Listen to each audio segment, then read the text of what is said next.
What's the bulge in my pocket? I tell them papers. I rock from top to bottom, never hesitate to say I rest on the hillside, over on the chill side, uptown. So let's get down. Funky is the word to describe this brother on the soul mission. Looking rugged joints, more soul in the soul kitchen. See others are scratch, so I won't leave you itching. White people even say beat rock is bitchin'. Harder than the hardest, harder than the artist. I guess that's just because I'm smarter than the smartest. So back up. Here I come. Soul brother number one. Yo, what up? How you doing, man? Good, man. Let me turn you up. You hear me? Yes, sir. All right, what up? Chilling. I'm an old dirty bastard picture. I should look mad crooked. What up? What up? What up? Thank you so much for joining me today. Oh, no worries. What's going on, kid? Chilling, man. Just come to reminisce with you and bring us up to speed on what you got going on these days. Okay. While we let everybody log on, could you tell us briefly how the coronavirus has been affecting you since it hit? I mean, I haven't left my house in 34 days, which is crazy. You know, I have a big backyard, so I hit the backyard every day. But man, I can't hit the gym. I'm cooking all my own food. I've been using Instacart. I have yet to go to a store. Other than that, I mean, I'm catching up on a lot of reading. My girl got me doing yoga because I got so much free time.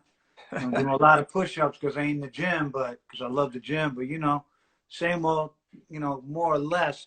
I'm catching up on reading and doing more writing, which is cool. I just I just ordered the GoPro joint. I mean, not the GoPro, the Rolling Mix Go thing, Go Mix. So I'm going to start doing some more DJ sets. My shit didn't sound the way I wanted it to sound when I played. So start doing that, maybe doing a little bit what you're doing, rapping the cats online. You know, FaceTime became very important lately, you know? Absolutely. Like I said, with all my people. Like I said, I appreciate you joining. This is Quarantine Sessions, episode 5. Basically, I have like an hour, so I want to get into some of the best memories and some of the best stories that you have. You're one of the people we credit for being the architect of the golden era, shaping that sound. I feel like there's not really any A&Rs out there that have a run like you have had as far as impactful artists that we still mention today. I mean, there's A&Rs who have had a hot run, and we don't mention those artists anymore, but the artists that you definitely had a hand in with, we still mention today. So Thank you. I'm just lucky, man. I'm in the right place at the right time. Let's jump right into it. Def Jam. What's your best memory, and how did you get down with Def Jam? I was friends with the Beasties. We knew each other from punk rock days and just growing up in the city. And I was really good friends with their road manager, Sean Karasoff, rest in peace, the captain. And he plugged me in with Lior. And, you know, I got a gig. Ricky Powell went on tour with the Beasties. And I stole Ricky's job when he was on tour. And bong, I actually knew I had more passion for the music. Ricky just wanted to fuck around to get a check. For me, I was interested in everything, and I was hanging out a lot. I was at nightclubs 6 nights a week, going to Latin Quarters, you know, going wherever it was, Red Parrot, up to the Bronx, to Skate Key, and I was just in it. I was at everything that was worth getting at, and you know, I had a lot of passion for the music. So you know, cats took notice, and one thing led to another, and I ended up getting a real A&R job. So Can you give us? That was it. Can you give us a time frame? So let's get a time frame of that. So I got out of high school in '86. I think I started at Def Jam in shortly thereafter. I mean, I got out of high school in '83. What I'm saying, I think I started Def Jam in '86. I want to say summer, spring '86 is when I started. Might have been '87, but if Beastie's album drops in '86, I worked there before License to Ill came out. So, and I used to actually, they used to be like, go to our fan mail, bring us the good ones. And they'd be like, girls would be like, I'd like you to fuck my sister. Like, Cad Rock, we love you, and shit like that. We just laugh. And I had lots of great tasks, like ordering their sneakers from Adidas because we got free shit. And they'd always let me take a few pairs. And, you know, I met a lot of people, man. I was like, the epicenter. Rap was about this big then, right? So you know, that was probably the epicenter of rap music. And certainly, the epicenter of rap music downtown. Because rap music was uptown, you know, outer borough thing. It wasn't a downtown Manhattan thing, business-wise yet. And Russell and Leo were smart enough to kind of know that downtown is the epicenter of hip culture. And if you got hip culture involved in what you're doing, Rick too, of course, the whole world buys into it. So. What are some of the best memories, or what did you get from Russell and Leor at that time that you took away? And most important thing was to trust my gut, because those guys started asking me about records. But by 1987 or 86, fall 86, 87, they're asking me what records are hot. And I'm going out with those guys a lot, and I'm sitting there with Russell and Nels, Leor to a lesser extent, and they're asking me what records is popping, what's hot in the street. And I'm thinking to myself, man, if these guys, Andre Harrell and Russell, are asking me what's hot in the streets, Bill Stephanie, then I must know something they don't know. And I knew something they didn't know because I was more directly connected to it. Those guys were at a point where they couldn't be in a club like that. They weren't comfortable. But I was a young kid with nothing to lose, so I was still out there. So I learned to trust my vision, my gut, what I liked, and to always look at what the dance floor liked, because you can't fool the dance floor. And back then, rap music was so proactive, and the conduit from making a record to getting into Red Alert to playing at the quarter to going on Kiss, Hot 97 or Kiss back then was bomb. That should happen in a matter of a week. So I literally could see records graduating from being cool on like HBI or one of those stations, or like Wildman Steve and them, and then going to Red at the quarters, Red playing that, and then it going on the radio, and you could see a record graduate real quick. And I started noticing I was right. The records I called were right. I had good insight and good ears. So those guys were trusting me, and I seen that I knew something, and I was obsessed. I'm an obsessive person, whether it's skateboarding, graffiti, punk rock, girls. I get very obsessive. So I was really obsessive about rap music. I felt like I had this key to something that no one else had, because you have to remember, rap music, we started loving rap music in high school, and you know, because like I was into punk rock, but the black punk rock, the brother of punk rock to us was rap music, early rap music. And we started going from Bad Brain shows to the Roxy and seeing Bam and them. And it felt new to us. It felt like, oh, we were on to some shit no one else really knew. And then it kind of died down. You know, rap got, everyone started dressing like a broke Rick James, and it wasn't fresh. Electro kind of died out. And then we get Run DMC, and all of a sudden you have a group that sounds more punk rock than punk rock. And from that day on, from Sucker MCs, from the first time I ever heard it, I was completely convinced rap music was the future. And I just had a lot of love for the music. And through the music, I learned more and more about the culture of it. You know, but the culture to me was never alien, because I grew up in the Lower East Side. My sister only went out with Spanish and Puerto Rican dudes. I grew up in the hood. So for me, the records I started hearing sampled were records I knew. I knew Apache. I knew Computer Games. I knew all those records. I knew Bra. I knew those records from growing up, Just Begun. So when you're hearing those records in the jam, I felt, oh shit, this is my childhood music. It's block party music. So for me, it was pretty innate. And what I learned from Def Jam besides that was the power of relationships. You know, and I'm a huge music fan and culture fan. And if I appreciate your art, I'll tell you I appreciate your art. And I try to do it in a non-creepy way, in a way where, like, you know, I keep it moving. But yo, oh wow, that's you? Bomb. I love what you do. Like, bomb. And, you know, there wasn't a lot of white kids around back then. So, you know, I have a big personality. I managed to meet a lot of people. Chuck D being one of those people, Red Alert being one of those people, even Chuck Chill Out, Prince Paul, Daddy O, you know, Flavor Flav, a multitude of people. And plus I'm in the little Beastie Boys camp. So that gives you an entree, because everyone loved the Beastie Boys. So, you know, I was very fortunate to be in the right place at the right time. I think also because we're Manhattan kids. Even though I lived in Brooklyn after high school, we are exposed to a lot of art and culture.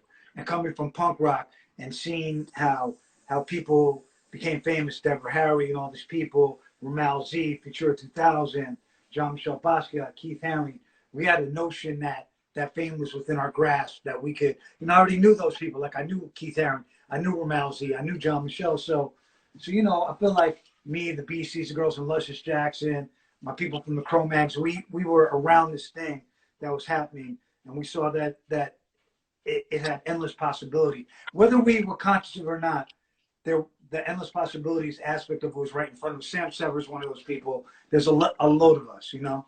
I was very lucky to be in the right place at the right time, keep my eyes open and check shit out. You know, if I like something, I'll find out about it. Take us back to Latin Quarters. What was one of the craziest things or one of your best nights? I mean, I met Search in the Quarters, kind of. Guess I might have known him already. And graduating from being a dude in the corner, scared, watching shit, to having King's son tell me, yo, you ain't got to check your coat, son. Yo, because he knew me from Rush. Come upstairs and getting to know Red Alert better and seeing records react. You know, I handed Red Alert the test pressing of Rebel Without a Pause because dudes know I was going there. Hank and him gave me the record in the office. And I literally went there and I handed him the record. And it was early and he listened to it in headphones. He said, I'm going to play this. And I thought it meant he's going to play it in a couple of weeks. He played it that night. And I seen it react. It was one of them records that hit the dance floor. People like froze and bomb. And it was on. You dancers started rocking out to it. And it became a jam. And I was like, damn. And I knew the record already. I was like, this is a great record. And that further confirmed that I knew my ears were right. But watching that record react at Latin Quarters, one of the greatest things I ever saw. MC Light's first show ever, when she had Quarter Grand Pam out. Seeing Dougie and at the anniversary, Latin Quarter anniversary party, I think the second, but could have been the first, Dougie and Bismarcky battle, beatbox battle, and Doug pulled out the harmonica on him and did the Dougie dance and slayed him. That was crazy. I seen Karis won and then just they put it on Melly Mel. I seen him. Mel tried to call him out from the audience, stand in front all tough, and Karis one destroyed him. And to me, that was like the official. The guard has changed. Like, you know, that shit you did, Mel, that's cool, but nah, go do push-ups upstairs at the Quarter and come down looking cock diesel. We're here with 35 dudes who will not only destroy with the rhymes, will jump off the stage and fuck you up. And I seen a whole new thing was going on. You know, hearing records like Eric B. and Rakim is there, which I knew, which predates the Quarter, me going to the Quarter. But things like that, and also the connection between dancehall and hip hop. Red Alert started every night off playing dancehall. So he played dancehall, played rockers to warm it up, you know, and also the Good Night records. Before I Let Go and Keep Rising to the Top, you know, you don't have to go home, but you must leave here joints. The tempo of a DJ, to see how a DJ really constructed a party, and to see it with understanding, because I was cognizant of DJs, but I didn't understand how a DJ controlled the floor and controlled the vibe in the party. And also, you know, tons of violence, like Latin Quarter, a very violent place. You know, you always had to watch your shit there. But amazing, man. I was like one of the best places I've ever been. You know, that graduating class of the people I saw at the Latin Quarter became the next wave of superstars in hip hop. And Kid and Play doesn't get the props they deserve, and neither does Herbie Lovebug, but they were a strong component also of the Latin Quarter. And Kid and Play literally had, when I first saw their show, other than Big Daddy Kane, the best show I'd ever seen. Big Daddy Kane had the best show I ever seen, though. Like, his show was like as close to rapping as James Brown could ever get. And the Quarters had a very high stage, and seeing Kane rock out at the Quarters was unbelievable. Wow. Crazy. You were at Def Jam, so why the move to Tommy Boy? What was going on?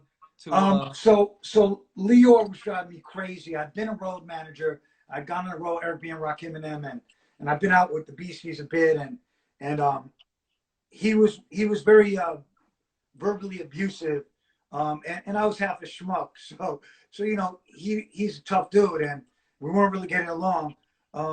I had gotten banished to Norby Walters to work out of their office by Leor to oversee tour routing, and I hated that shit. Daddy-O was my man. Daddy-O was always my boy. And Daddy-O was like, yo, they're looking for an A&R person at Tommy Boy. I'm going to tell him that you be a good hire, because they offered him a job. He didn't want to do it. So he put my name in the ring. I got the interview. I guess Monica did the background check. My name came up good. I got the interview, and she played me De La Soul's demo. I thought it was incredible. She called me right before Christmas. It was snowing out. She reminded me of this.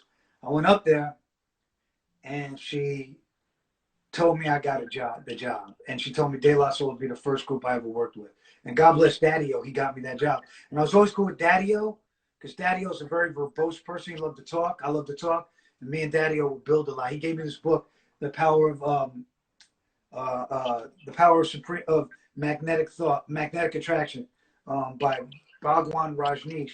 And it was a small book, and I read it, and it was all about the ability to will things to happen, by being positive, not letting negative thought cloud your brain. And he had hit me to like The Prophet by Khalil Gibran and a bunch of books. So, you know, I don't want to say I was studying to be like a Muslim or a 5%er, but spirituality and theology are always very interesting to me. And Daddy-O was interested in a lot of the same things. So we became friends. And God bless Daddy-O, he got me the gig. And, you know, the other thing about not getting the gig at Def Jam is when you're right in front of people, they sleep on you. And they do me as this crazy kid, and they slept on me. You know, to their loss.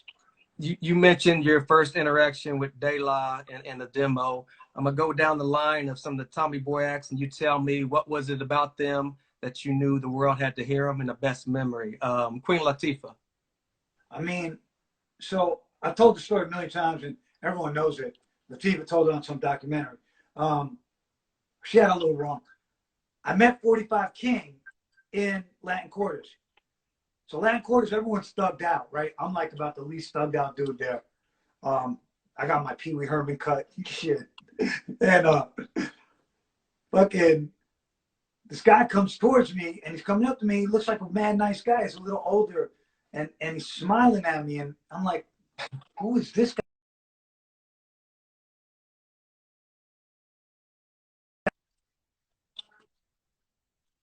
Dante Ross. There's no interweb. How's he know this? And I'm like, yeah. And he's like, yo, I'm 45 King. So 45 King, his promos were already rocking on Red Alert. And Cut Stop Flavor was rocking on Red Alert. And that shit was fired. And with the Fatback sample, I knew the sample. I was like, this is crazy. Like, he had my favorite promos. The only other promo I was good as him was Fat Joe's FloJo promo, ever. He had 45 King, you know, because 900 numbers a promo too first. So he has all these promos. And he's working with Chill Rob G, The Court's in Session, all these records.